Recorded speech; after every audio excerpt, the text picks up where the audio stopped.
こんにちは、大輔です。今週はですね、平日が少ないということもありまして、僕ね、結構忙しいんですよ。なので今日はね、ノーカットの編集で頑張っていきたいなと思います。先週金曜日時点で490名程度だった僕のね、チャンネル登録者数なんですけども、週末のうちね、500名いけばいいかななんて思ってたんですけどね、あれよあれよとね、その日のうちに500名到達させてもらって、もうね、今日、今、火曜日の朝撮ってるんですが、この時点で560名を超える皆さんに登録いただけてます。なんで、日に20名以上の皆さんに登録してもらってるということなんですけど、動画をね、見てくださいましてありがとうございます。そんな中でね、気づいたんですけども、本チャンネルはですね、外国人の方にも多くご覧いただけてるようなんですよね。それはコメント欄を見てもわかりますし、あとね、YouTube アナリティクスを見てもその傾向がね、わかるわけなんですね。本日は外国人の方に向けた動画になります。お話しする内容は日本から帰国できずにいる外国人の皆さんに関してなんですね。この動画の最後でビザの延長手続きの方針についてもね、お話ししますので、特に海外の方はですね、外国人の方ですね、ぜひ最後までご覧いただければと思います。で、日本の方に関しても、今ね、日本国内に住まわれている外国人の方がどんな状況に置かれているのかっていうのを知るね、良いきっかけになるかと思います。本チャンネルでは世界各国への渡航緩和の最新情報をできる限りですね、噛み砕いてお届けしたいなと思います。コロナ明けの海外行き待ち望んでいる方は、ぜひね、チャンネル登録をお勧めさせていただきます。それではね、本題入っていきましょう。学べない、働けない、祖国にも帰れない。外国人留学生ということでね、ちょっとね、これ記事を発見しましたよ。最近ですね、スリランカ人の女性が母国に帰れずですね、困っていらっしゃるというね、そういうニュースを拝見させてもらってます。彼女がね、来日をされたのが2019年の4月ということなんですね。ウェブデザイナーを目指されている方みたいですね。大阪市にある日本語学校に留学をされていた方ということなんですが、彼女はね、生活費を自分で稼がれてたみたいですね。市内のね、ファーストフード店でアルバイトをされて、学費もね、自分で賄われていたということなんですね。でね、月3万円の学生寮で生活されていたみたいです。それでね、悲劇が起きたのは今年に入ってからみたいなんですね。それもそのはずでね、コロナ影響でアルバイトのシフトが削られてしまってですね、それにより収入が激減していくわけなんですよ。そうするとね、何が起きますでしょうかね、皆さん。これね、学費が払えませんよね。もちろんね、家賃も払えません。結局ね、彼女がどうなったかというと、学費を払えずに3月に退学と。ね、家賃も2ヶ月間滞納してしまった後にですね、結局住む場所がなくなってしまうということなんですね。このね、コロナ問題が起きてから2ヶ月先ということなので、おそらく5月あたりにはね、住む場所に困ってしまったという状況なようなんですよね。こうなってくるとね、もう日本にいる意味ってありませんよね。いられないって言った方が正しいかもしれないですけどね。記事を読む限りですと、彼女はね、5月中旬に帰国を試みたらしいんですよ。なんですけども、母国へのね、入国制限の関係で、帰ることができなかったと。で、正直なところ、このあたりのね、詳細状況っていうのは僕は記事から読み取れなかったんですけどね。というのも、さすがにね、スリランカとはいえ、その母国へね、帰国される方、特に人道的な理由がある方に関しても、ある程度の範囲で政府のサポートっていうのは、あるんじゃないかとは思うんですけどね、ちょっとそこの詳細に関しては不明ということなんですね。で、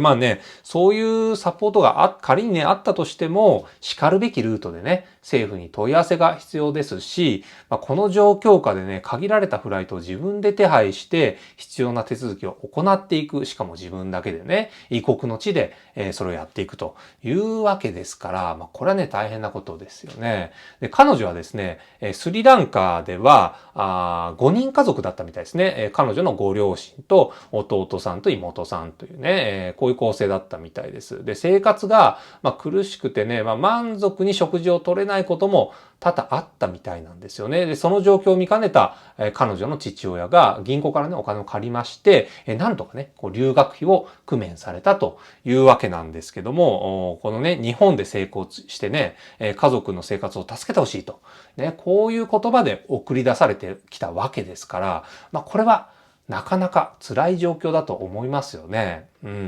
で、ここでね、問題になってくるのが、衣食住の問題。あとはね、ビザの更新に関してなんですよね。で、彼女のケースにおいては、これは記事でね、確認できたんですけど、住む場所に関しては、スリランカの大使館の紹介で、東京都内の無料宿泊所に、一時的にね、滞在ができたみたいなんですよ。で、その後に関しては、今現在ね、友人の家に泊めてもらうことができるようになっているということで、一応この記事を読んで、安心ということなんですけど、それでね、留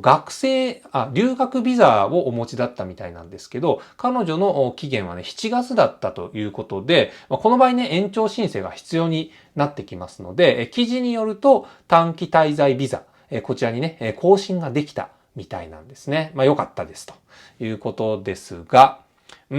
コロナ影響をね、受けてる外国人、やっぱり多数いるみたいですよ。というのも、入出国在留管理庁の情報になるんですけども、このね、短期滞在ビザであったりだとか、あとね、就労可能な特別活動ビザっていうのがあるんですけどね、こちらに切り替えを行った外国人留学生の皆さんっていうのが、結構な人数いらっしゃったみたいなんですよ。すなわち、母国にね、帰れなくてビザを延長したりだとか、就労許可ですよね。働けるような段取りをね、された方。これ3月から6月中旬までの間で、なんとね、2400名もいらっしゃったみたいなんですよね。で、僕のね、家の周辺にもコンビニが4つ程度あるんですけどね。店員さんの約半分以上が僕が見た感じだと、外国人の方々でしたのでね、こういう事情を持たれる方っていうのはね、多いんじゃないかと思いますよ、これは。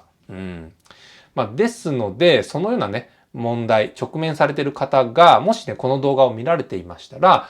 帰国がですね、困難な外国人への案内ということで、ドキュメントがね、法務省から出ていますので、ぜひそちら、見られるようにしてみてください。概要欄にね、リンクを貼っておきます。対応言語は、英語、中国語、韓国語、インドネシア語、ベトナム語、タガログ語、ポルトガル語、スペイン語、ネパール語でしたね。結構充実してますよね。内容に関してざっくりご紹介をしますと、短期滞在でね、在留中の方、日本にいらっしゃる方というのは、在留期間の更新が許可されるということが書かれておりました。例えばね、あと、技能実習とかね、特定活動を行う方、外国人建設就労者32号、外国人造船就労者35号という方々はですね、特別活動、6ヶ月間の就労が可能な在留資格へね、変更が許可されるということなんですね。あとは、留学ビザの方、こちらね、特定活動6ヶ月間有効な在留資格変更が可能だということなんですね。で、必要であれば、週28時間以内にはなるんですが、アルバイトのね、就労が許可されるタイプの資格っていうのも、あるみたいなんでね、このあたり、問い合わせができるんじゃないかと思います。こんな感じのね、レギュレーションに関して、もし不明な点がありましたら、僕のわかる範囲でお答えすることもね、できますので、ぜひね、コメントをいただければと思います。本日の動画は以上になります。それでは、さよなら。